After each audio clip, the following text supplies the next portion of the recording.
खुलुमबाय आंनि मुलुगनां बड' निउस चेनेल साफ्रोमबो नायगिरि बिथांमोननिसिम गोजोन फुंबिलिनि बयनिसिमबो गाहाम हामलायनाय जासिहरनाय जाबाय।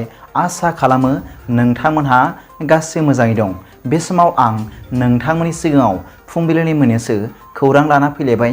अन्नानै भिडिअखौ स्किप खालामाजासे जोबजासिम नायलांदो। दिनैनि फुंबिलिनि मोननैसो खौरांफोरा जाबाय। गिबि रादाबाव दं। आसामनि गिबि मन्त्रि मानगोनां डक्टर हिमन्त बिश्व शर्मा बिथाङा हांख्रायनाय लेखायै मैया 29 आगस्ट 2023 खालार सानजौफुनि 12 रिंगायाव गुवाहाटी खारगुलियाव थानाय ब्रह्मपुत्र स्टेट गेस्ट हाउसआव बर' बिजोंनि जेंनाफोरखौ लानानै दुलाराय बर' फरायसा आफाद आरो बर' थुनलाइ आफादा गुवारै सावरायलायदों। मख'नो गोनां बाथ्रादि मैयानि बे सावरायलायनाय बुब्लिखौ मोननांगौनि थाखाय बर' हारिनि सिनायथि थामोनथा आरो रैखाथिनि साराव एबसु आरो बर' थुनलाइ आफादा थांनाय माखासे सान सिगांनिफ्रायनो आसामनि गिबि मन्थ्रिखौ मानगोनां डक्टर हिमन्त बिश्व शर्माखौ खावलायबोदोंमोन। गुबैयै बर' बिजोंनि गासैबो जेंनाफोरखौ आबुङै सुस्रांनाय नोजोरजों बर' बिजोंखौ हायार सेकेन्डारिसिम फोजौनाय एबा जौगाहोनाय, स्कुल प्रभिन्सियेलाइज टेट फोरोंगिरि थिसननाय आरो गुबुन गुबुन आयदाफोरनि सायावनो गुवारै सावरायलायनाय जायो।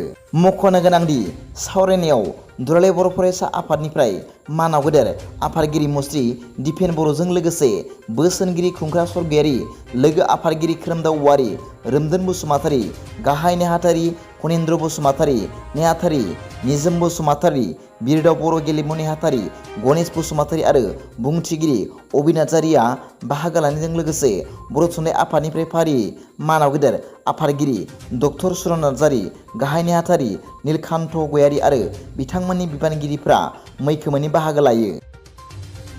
नैथि रादाबाव दं। मिरु सरकारा एलपिजि गेस सिलिन्डारनि बेसेनखौ 200 रां खमायनो फोसावबाय। मख'नो गोनांदि जायफोर गोरिब गुन्द्राफोरा गेस सिलिन्डारनि बेसेन बांनायखौ गोबां रायजो राजाफोरा सोमोनांदोंमोन, नाथाय बे समाव गेस सिलिन्डारनि बेसेनखौ 200 रां खमायना होबाय होनना फोसावबाय।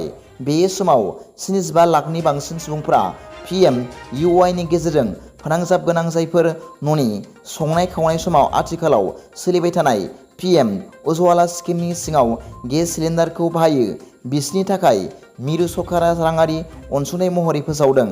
बे खौरांखौ मैया 29 मंगलबार खालि मिरु सरकारनि मन्थ्रि मानाव गेदेर अनुराग ठाकुर बिथाङा फोसावनानै होयो। थामथि रादाबाव दं।